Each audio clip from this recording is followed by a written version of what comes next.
Le regard de l'expert ce matin, il s'appelle Guillaume Kouan, expert eau, énergie, infrastructure en Afrique. Il n'était pas déjà au Cameroun, c'est depuis le mois de décembre dernier qu'il est revenu, Guillaume Kouan, qui a parcouru d'ailleurs, il faut le dire comme ça, des pays et encore des nations pour justement travailler en eau, en énergie, en infrastructure. Guillaume Kouan, bonjour et bienvenue à vous. Bonjour Steve. Très heureux de vous avoir ce matin sur notre plateau du DBS Matin. Oh, on sait que ça a été pas du tout facile pour vous d'être là ce matin, mais bon, vous êtes là. C'est ce qui est important pour nous. Vous avez attendu, vous êtes là depuis 6h45. C'est déjà beaucoup, hein. Merci d'avoir été patient d'ailleurs, hein. Commençons par parler justement de notre thématique de ce matin. Comment la décentralisation planifiée pourrait-elle favoriser le renforcement des capacités locales pour la mise en place ou en œuvre des projets de développement des territoires, justement en Afrique? Merci de m'accueillir dans votre plateau et bonjour à tous les téléspectateurs.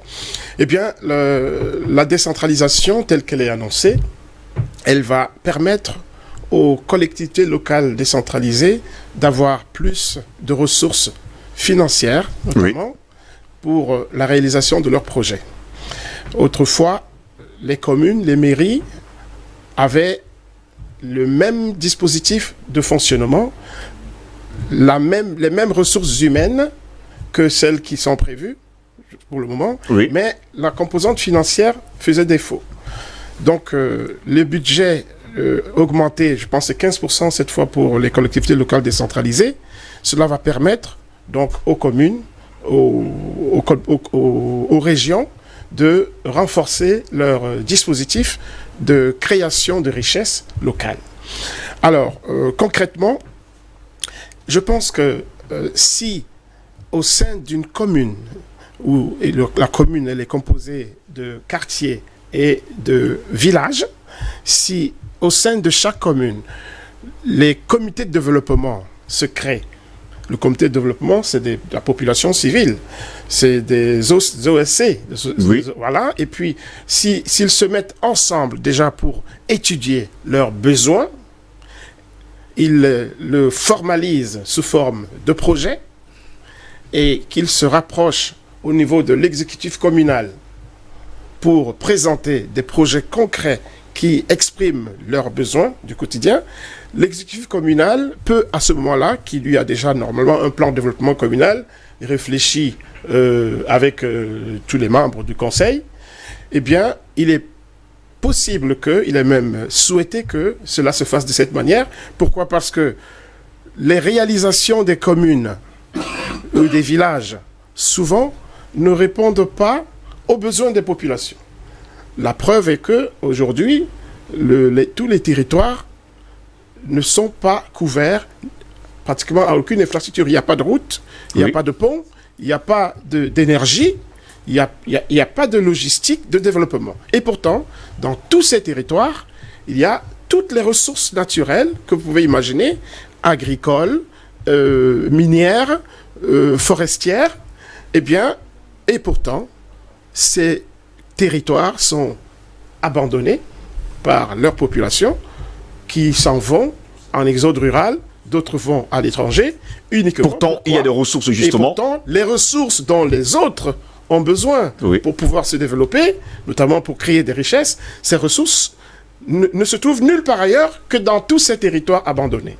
Et donc, si le dispositif de décentralisation tel qu'il est planifié rate le coach, c'est-à-dire si les comités de développement ne s'organisent pas pour permettre qu'enfin leurs préoccupations en termes de création de richesse. Parce que, vous savez, pour créer de la richesse, il faut plusieurs types de ressources. Les ressources naturelles, nous en avons. Les ressources humaines, nous en avons. Nous en avons énormément. Il y a une jeunesse extraordinaire d'ailleurs que le Cameroun possède. La ressource logistique, on en a un peu moins. Mais la ressource financière, c'est ce qui manque souvent. Mais moi, je dis en gros, nous avons de l'argent. Parce que, par ailleurs, nous achetons, puisque nous consommons de toute façon tous les jours, donc nous avons de l'argent. Alors, cependant, comme cet argent n'est pas déployé sur des projets concrets de création locale de richesse, eh bien, il y a un sous-développement permanent qui s'installe. Et donc, une décentralisation telle que planifiée, accompagnée par les personnes qui réfléchissent de manière locale, qui sont en fait les bénéficiaires des projets de développement, Oui. assistés par l'exécutif communal qui détient désormais le budget, la composante qui manquait pour la création locale des richesses, eh bien, un travail de concert en synergie va permettre, à mon avis, un développement réel de nos territoires. Justement, les collectivités, elles ont besoin souvent, il faut le dire, hein, de l'eau, de l'énergie et surtout de certaines infrastructures. C'est là où vous apparaissez, c'est là également où vous connaissez, enfin, vous avez la technicité. Ah oui, tout à fait. Voyez-vous, nous manquons d'eau potable Oui. dans un territoire où il y a des cours d'eau partout. De l'eau douce, qui n'est pas de l'eau à aller chercher à la mer pour dessaler. Dans d'autres contrées, on fait du dessalement de l'eau de mer. Quelquefois, on va chercher de l'eau dans des forages à plusieurs centaines de mètres. À d'autres contrées. Mais ce n'est pas le cas au Cameroun aujourd'hui. Il pleut plus de 6 mois sur 12 et il y a de l'eau de source. Il suffit simplement que cette eau soit captée, traitée, un traitement simple, hein, Oui. puis stockée et distribuée aux populations. Simplement. Pourtant, au Cameroun aujourd'hui, les délestages, pour ne pas dire hein, les coupures d'eau, c'est à profusion. Les coupures d'eau au Cameroun ne s'expliquent pas, si ce n'est par le manque de volonté politique. Parce que les populations, je dis volonté politique parce que c'est la responsabilité de l'État De l'État, oui.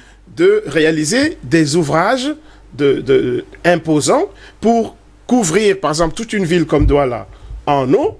Eh bien, ce n'est pas un comité de développement d'un quartier qui va faire du captage de l'eau sur le fleuve Vouri, et son traitement et son induction vers la ville.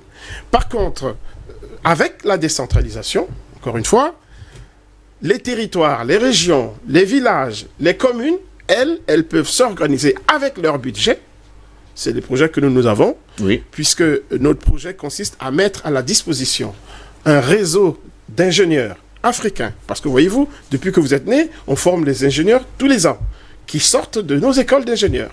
Il y en a qui sont à l'étranger. Donc ce n'est pas un manque de compétences.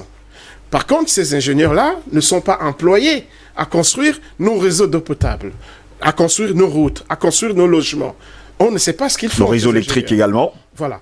Et donc, si cette fois, ces ingénieurs se mettent à la disposition des communes pour réfléchir sur les projets de développement, notamment en matière d'eau, eh bien, il est possible que des études d'exécution, des études de faisabilité soient faites sur le plan local pour la réalisation des réseaux de traitement, d'adduction et de distribution d'eau potable, d'électricité et toutes les autres infrastructures. L'argent, encore une fois, il y a plusieurs possibilités d'avoir le budget nécessaire pour la réalisation d'un projet quelconque.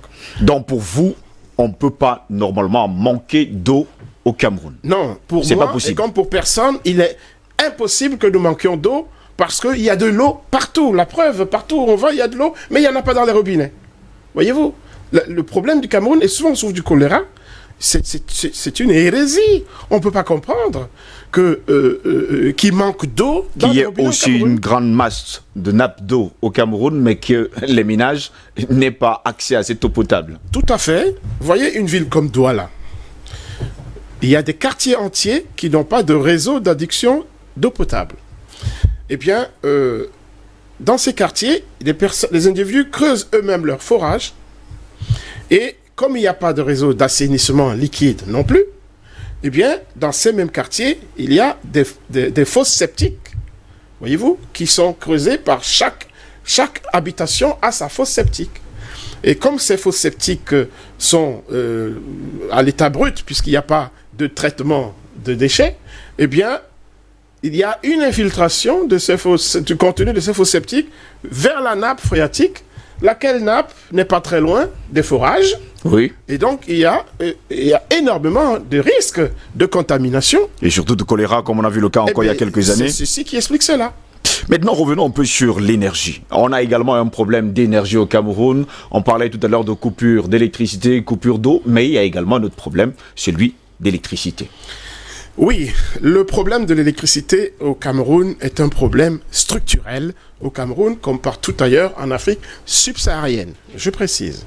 Parce que, il faut le dire, la Chine aujourd'hui est électrifiée à plus de 90% sur toute l'étendue du territoire. Et cela date depuis très longtemps.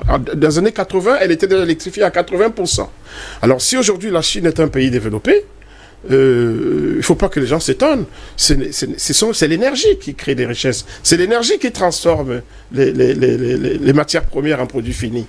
Ils ne sont pas plus intelligents que nous autres. L'Afrique subsaharienne, bon, l'Europe et l'Amérique, ils sont électrifiés à 100%. C'est pas que de l'électricité, c'est toutes les autres formes d'énergie. Il faut que les gens comprennent que c'est grâce à l'énergie qu'il y a création de richesses. Il y a les éoliennes, il y a également les plaques solaires et tout ce qui va avec. Alors, justement, il faut qu'on évite la distraction qu'on voudrait nous imposer. Oui. Si c'était avec le solaire qu'on pourrait faire tourner des trains électriques ou qu'on pourrait faire couler faire fonctionner des cimenteries, eh bien, les besoins énergétiques européens qui sont énormes, ils n'ont qu'à remplacer leur centrale thermique au charbon par des panneaux solaires. On va voir si ça peut faire le coup. Mais non, plus sérieusement, le solaire, pendant qu'on y est, c'est une énergie formidable, d'accord, mais c'est une énergie d'appoint pour les pays qui sont développés. Pour les pays africains, c'est une énergie qui devrait être d'appoint également, parce que ce n'est que 4 heures ou 5 heures par jour qu'on a du soleil. Oui. Et donc, ce n'est pas une énergie qui nous permettrait de nous développer. Par contre, nous avons des cours d'eau. Ces cours d'eau disposent des débits importants et on peut installer des centrales hydroélectriques. Oui. La centrale hydroélectrique fonctionne 24 heures sur 24 et l'énergie qu'elle produit, elle est de puissance. Elle peut permettre de transformer n'importe quel matériau en produit fini. Oui. Nous avons du gaz, nous avons du pétrole chez nous. Cependant, ces énergies sont exploitées par des compagnies. Une partie nous est revendue à un prix suffisamment élevé pour que nous ne puissions pas nous-mêmes nous en servir. Pourquoi je vous en parle? Je suis au Maroc depuis une trentaine d'années. Oui. Nous avons le gaz domestique que nous achetons à un prix équivalent à 2400 francs CFA. Le gaz domestique à 2400 francs CFA. La même bouteille que nous achetons aussi à 6500 francs. Au Maroc, dans toute l'étendue du territoire, il est disponible en permanence, il n'y a jamais de rupture, au prix de 2400 francs CFA.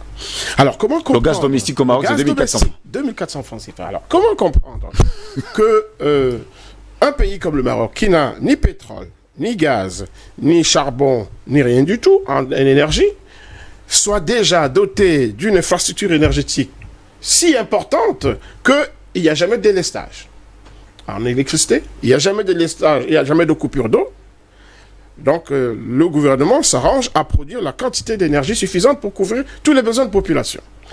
Eh bien, au Maroc, même l'énergie thermique, l'énergie de cuisson, est pratiquement gratuite par rapport, en tout cas au Cameroun, où on achète une bouteille de gaz à 6500 francs, quelquefois même à 7000 francs, alors que nous avons des gisements de gaz importants qui sont exploités par des compagnies étrangères et qui nous est revendue, cette énergie, la même qui est vendue au Maroc, parce que le Maroc n'a pas de gaz. Donc je suppose que l'énergie part du Cameroun, peut-être d'ailleurs, pour aller vers... Pour aller justement vers le Maroc. Et ce que nous ne comprenons pas, c'est que chez nous, elle nous est vendue plus de 2 fois plus cher.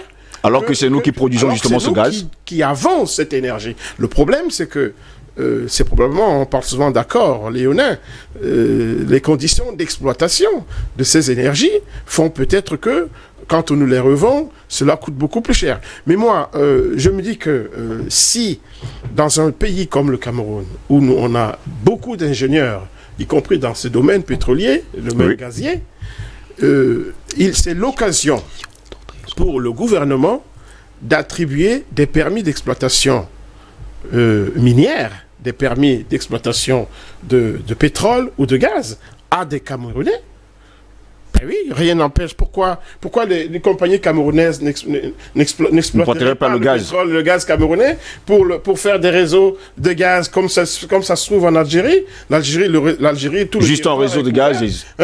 On distribue le gaz domestique. En France, on distribue le gaz domestique. Le prix de revient de gaz en France ne coûte rien. Et pourtant, la France n'a aucune goutte de gaz. Ben, c'est le gaz pris par les autres pris dans les autres pays. Que faut-il faire aujourd'hui, M. Kwam? Qu'est-ce qu'il faut réellement faire aujourd'hui pour le Cameroun, pour que les choses changent? Alors, pour que les choses changent, oui, il n'y a rien d'autre à faire qu'à essayer de créer un tissu économique avec des capitaux locaux. Je m'explique. Quand on regarde les entreprises camerounaises, plus de 80% d'entreprises camerounaises sont des entreprises étrangères. Ça veut dire que les capitaux qui créent cette richesse, oui, n'appartiennent pas aux Camerounais. Et nous sommes dans un dispositif économique où il y a libre transférabilité des richesses créées, libre convertibilité de la monnaie. Eh bien, toute la richesse créée est rapatriée chez les propriétaires des capitaux. En conséquence, nous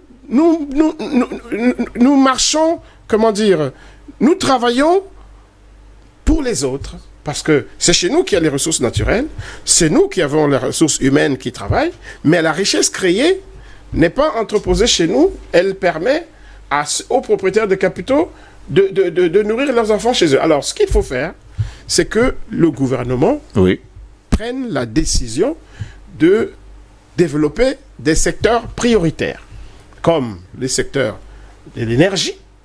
La compagnie d'électricité ne doit pas être gérée par une compagnie étrangère. Impossible. La France ne va jamais faire gérer son entreprise. EDF ne peut pas être piloté par les Russes ou par les Chinois. Ce n'est pas possible. C'est tout simplement inadmissible. Pourquoi? C'est un instrument de production. Vous voyez combien nous sommes perturbés à cause de ce délestage électrique. Une bonne femme qui est qui fait des glaçons ou qui a sa poissonnerie, où l'électricité arrive par intermittence, elle fait faillite, elle ne peut pas continuer son activité. Et cela se reproduit systématiquement dans tous les autres secteurs d'activité. Le groupe électrogène que les gens utilisent en appoint, c'est le prix du kilowattheure du groupe électrogène est 4 à 5 fois supérieur à celui du réseau national. Et donc, si on utilise une énergie qui n'est pas l'énergie produite par le réseau national, on a un coût de revient tellement supérieur que les produits qu'on fabrique chez nous, vous savez, souvent les produits qu'on vend au Cameroun et qui sont produits localement, ont un prix de vente sur le marché supérieur aux produits qui viennent de la Chine, aux produits qui viennent de l'Europe. Vous l'avez remarqué à chaque fois. Justement. Eh bien, c'est essentiellement parce que en Chine, par exemple, il y a suffisamment d'énergie pour qu'un seul tracteur travaille sur plusieurs hectares de terrain, voilà, alors que chez nous, c'est des milliers de travailleurs manuels qu'il faut payer à l'heure, qui doivent produire la même quantité, et ce qui fait qu'au final, les produits qui viennent de Chine ne coûtent pratiquement rien par rapport au Cameroun. Donc, l'État du Cameroun devrait investir dans tout ce qui est énergie, mettre à la disposition des populations de l'énergie, développer les infrastructures routières, notamment, portières, et puis développer les réseaux d'eau potable. Justement, développer les réseaux d'eau potable. Merci à Guillaume Kwam d'avoir été des nôtres encore ce matin. Je rappelle que vous êtes ingénieur, expert en eau, énergie, infrastructure en Afrique. Vous avez passé près de 30 ans du côté du Maroc et vous êtes au Cameroun depuis décembre dernier. Et vous voulez voir en tout cas ces projets sur Yadié, justement, sur le triangle national camerounais. Tout à fait. Merci beaucoup d'avoir été des nôtres. Merci.